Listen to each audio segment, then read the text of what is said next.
It says, when you pray, don't babble on and on as the Gentiles do. They think their prayers are answered merely by repeating their words again and again. Not only do we need to pray in solitude, we need to pray with sincerity.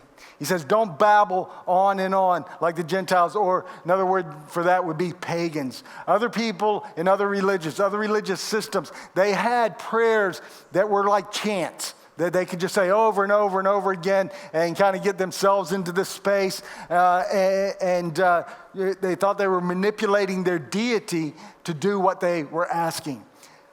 Jesus is teaching the disciples here, that's not how it works. You're not going to come up with a system and a structure of the words you're saying and all that and repeating over and over again and get God to work because of that. Dr. Robert Cook said this, all of us have one routine prayer in our system. And once we get rid of it, then we can really start to pray. When I read that, I was like, ouch.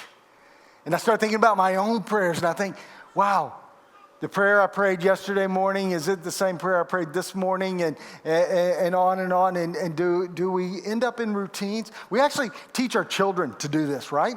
Right? We'll teach them a little song to pray grace or bedtime prayers like, now I lay me down to sleep. I hope the Lord my soul to keep. If I die before I wake. By the way, if you're teaching your kid that prayer, as they're about to go to sleep, you're saying, if I die before I wake, I pray that, something out of my soul to take. Think about this for a second. What are you doing to your 3-year-old and your 4-year-old? Okay? You're talking to them about dying and something's going to take their soul and everything. I think we abuse our kids without even realizing it many, many times. But he's saying, don't want those memorized rote prayers. I want to hear your heart. He says, don't be like them, for your Father knows exactly what you need, even before you ask. So don't pray like them. It's not a production or a performance. It's not a formula that you need to keep repeating. He says, God knows what you need, even before you ask.